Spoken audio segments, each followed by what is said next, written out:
Assalamualaikum warahmatullahi wabarakatuh. Ad-dunya kulluha mata, wa khairu mata'ud dunya al-mar'atu salihah. Dunia seluruhnya adalah perhiasan, dan sebaik-baiknya perhiasan adalah istri yang soleha. Inilah istri yang soleha. Episode ke-21. Senyum Alfian mereka sambil perlahan berjalan mendekati istrinya. Aisyah yang berdiri di ambang pintu menatap Alfian yang berjalan terus mendekatinya. Kini mereka sudah berhadapan dengan jarak yang begitu dekat. Alfian mendekatkan wajahnya pada wajah istrinya, yang membuat Aisyah refleks menutup matanya. Alfian tersenyum geli. "Apa kamu sudah benar-benar siap?" bisik Alfian perlahan.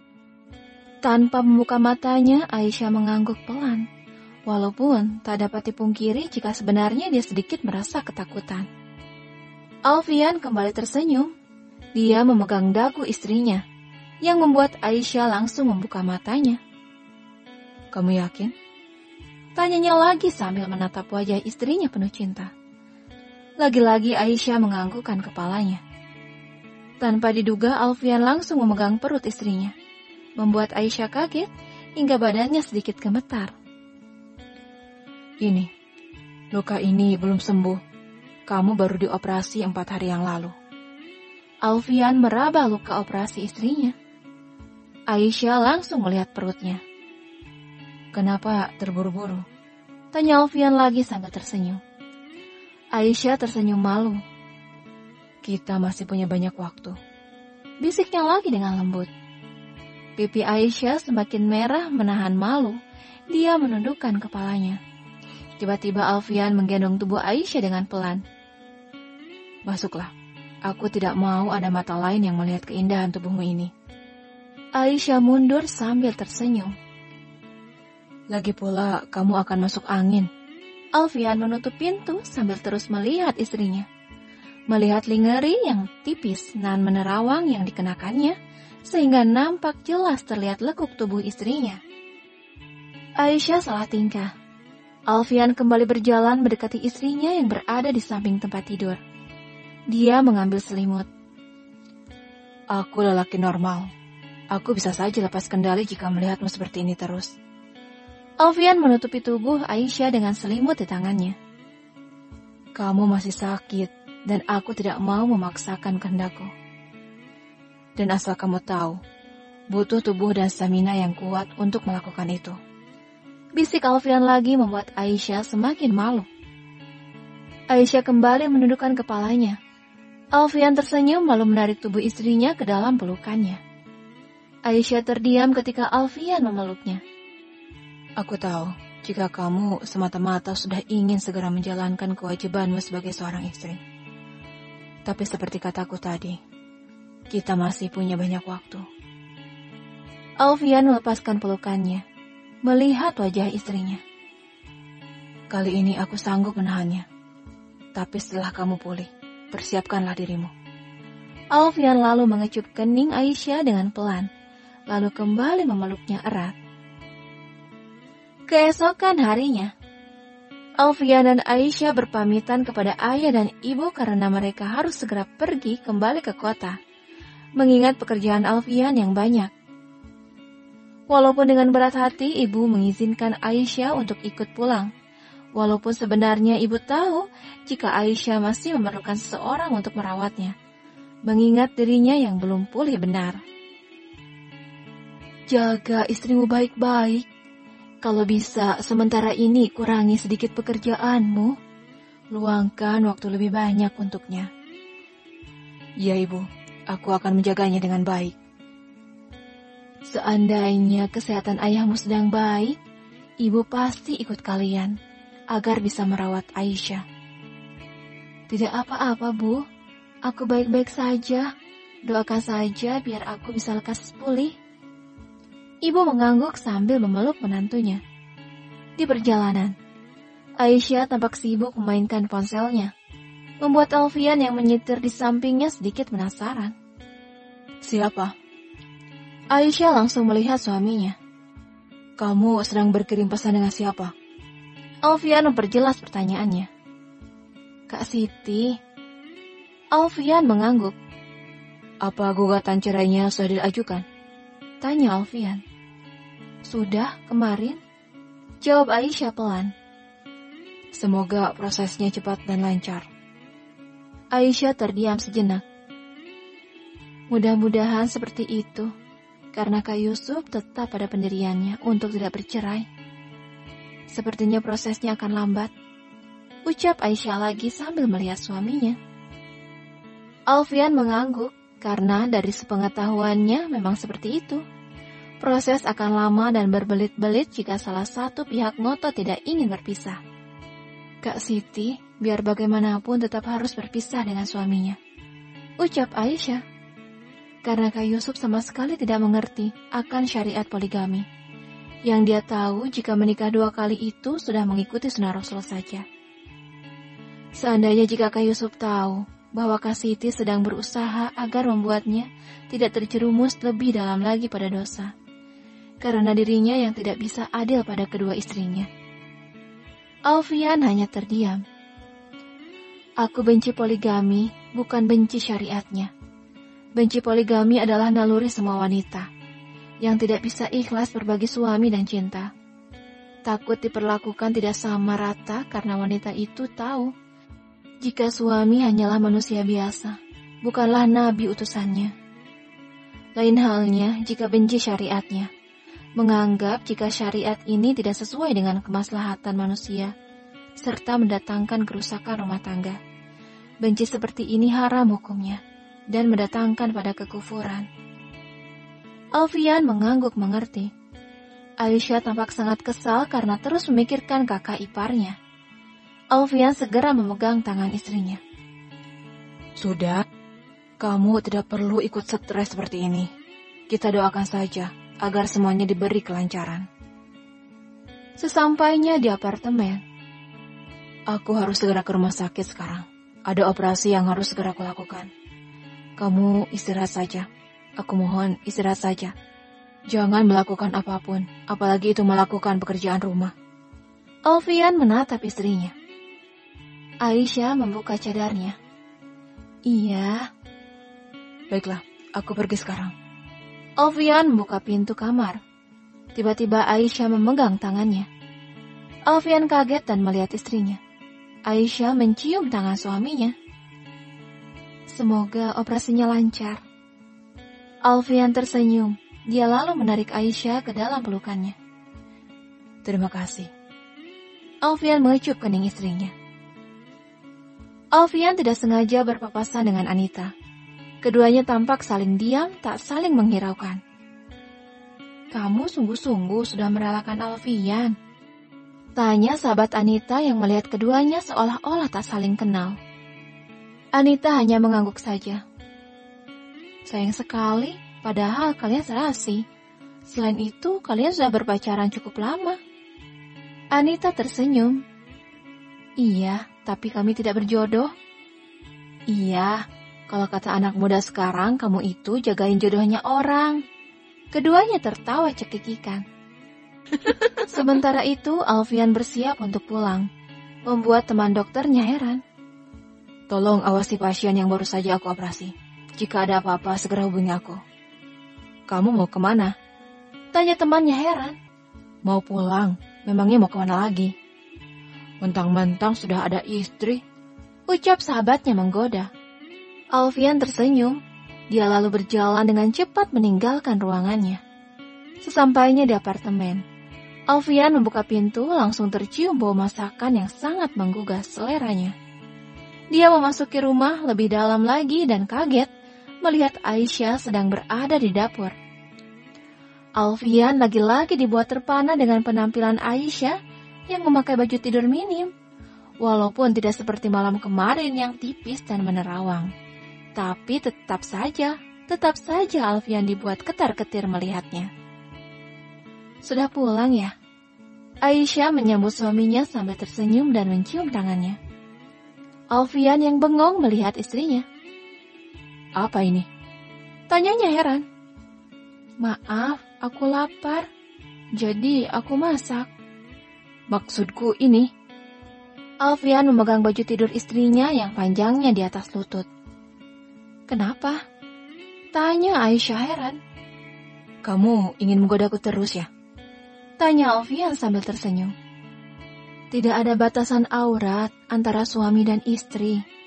Aku ingin kamu melihat dan menikmati tubuhku karena selama ini aku menutupnya hanya untukmu. Suamiku sendiri yang bangga akan keindahan dan kecantikanku, bukan laki-laki lain. Bersiaplah, karena mulai sekarang kamu suamiku akan terus tergoda. Aisyah mengedipkan sebelah matanya. Alfian sesekali menelan ludah melihat Aisyah yang warawiri memasak di depannya. Dengan berpakaian minim dengan rambut panjangnya yang dibiarkan tergerai.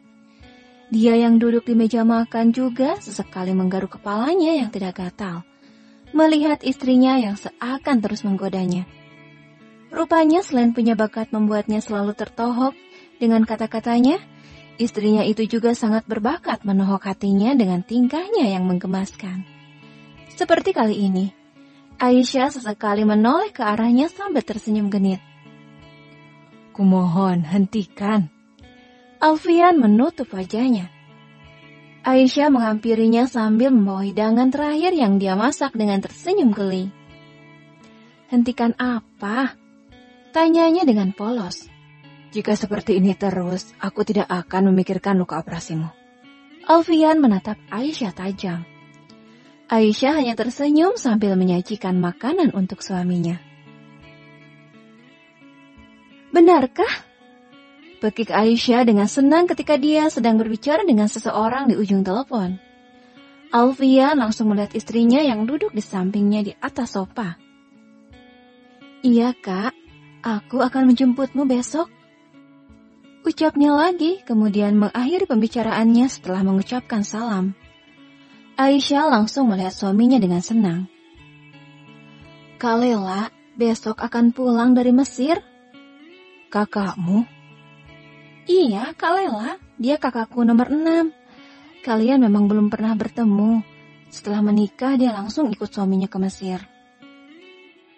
Aisyah langsung bercerita jika kakaknya menikah dengan seorang hafiz Quran.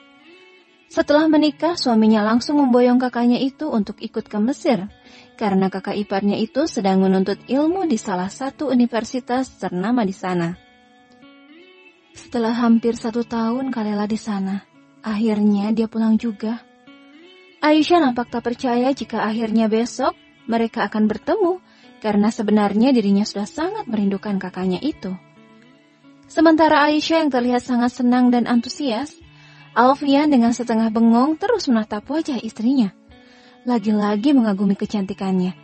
Dia juga kini menyadari jika istrinya itu ternyata punya sisi lain yang ceria dan periang.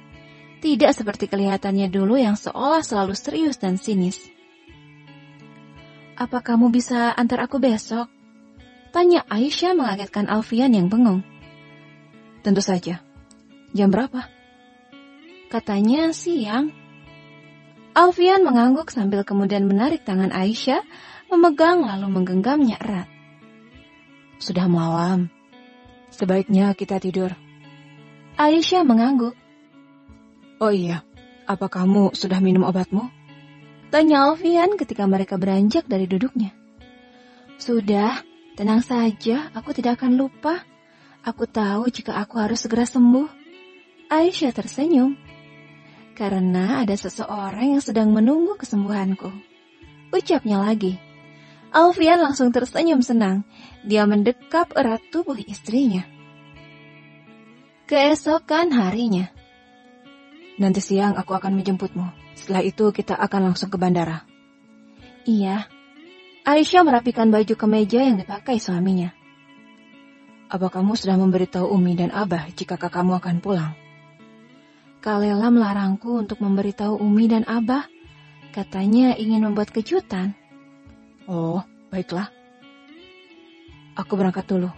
Ucap Alfian sambil mengambil ponselnya yang tergeletak di atas meja. Aisyah mencium tangan suaminya. Alfian lalu mengecup kening istrinya dengan mesra. Mereka lalu bertatapan mesra. Tiba-tiba Alfian memeluk Aisyah dengan erat. Aku tahu ini terdengar berlebihan, tapi percayalah, jika aku selalu merindukanmu, jika kamu menghilang dari penglihatanku. Aisyah tersenyum.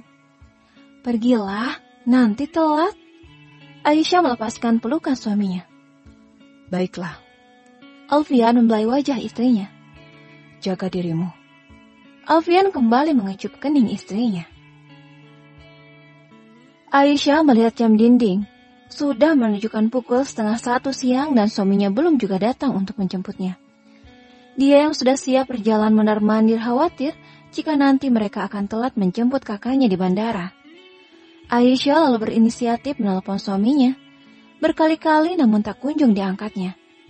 Dia lalu menelepon bagian customer service, menanyakan keberadaan suaminya. Dokter Alfian sekarang sedang ada di ruang operasi. Jawab seseorang di ujung telepon. Aisyah menutup telepon dan segera mengambil tasnya. Dia berpikir jika sebaiknya dirinya menunggu sang suami di rumah sakit saja. Sehingga jika suaminya selesai bekerja, mereka bisa langsung berangkat menuju bandara, agar tak membuang banyak waktu. Sesampainya di rumah sakit, Aisyah tampak menunggu di lobi. Dia melihat jam yang sudah menunjukkan pukul 1. 1 jam lagi pesawat kakaknya akan mendarat.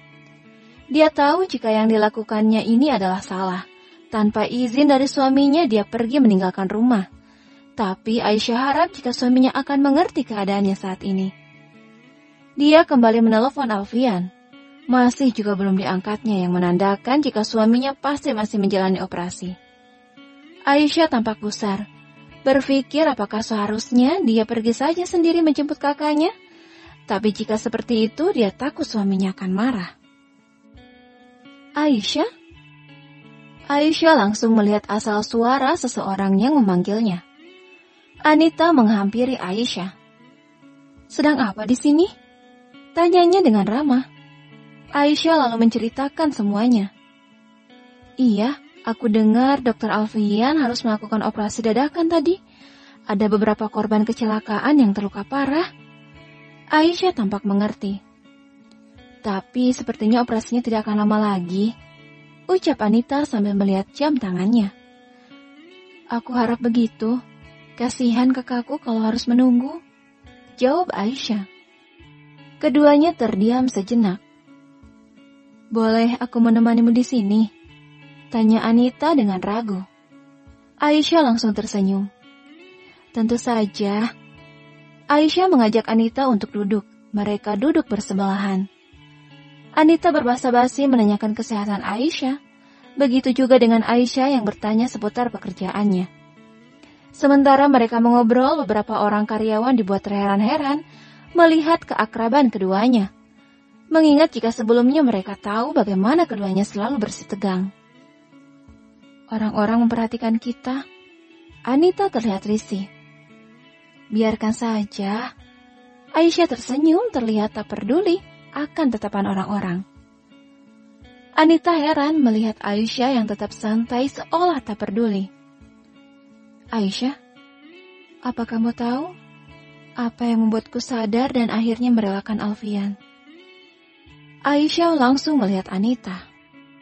Kamu, tingkah dan perilakumu yang selalu sabar saat menghadapiku. Tak pernah ada hinaan yang keluar dari mulutmu seperti aku melakukannya padamu. Yang ada, kamu malah selalu mengingatkan akan kesalahan dan dosaku. Selalu mencoba untuk menasihatiku. Semuanya membuatku sadar, jika apa yang Alfian katakan itu benar, kamu memang jauh lebih baik dariku. Aisyah, jika dibandingkan denganmu, aku merasa sangat buruk sekali. Wajar jika akhirnya Alfian meninggalkanku dan memilih untuk bersamamu. Dalam segala hal, kamu jauh lebih baik dariku. Anita menunduk penuh penyesalan. Aisyah kembali tersenyum. Aku bukan orang baik. Hanya saja Allah menyayangiku dengan menutup aib-aibku, menjaga lisan dan perilakuku, menjadi penyabar bukan pencibir, menjadi penyapa bukan pencela. Bersambung.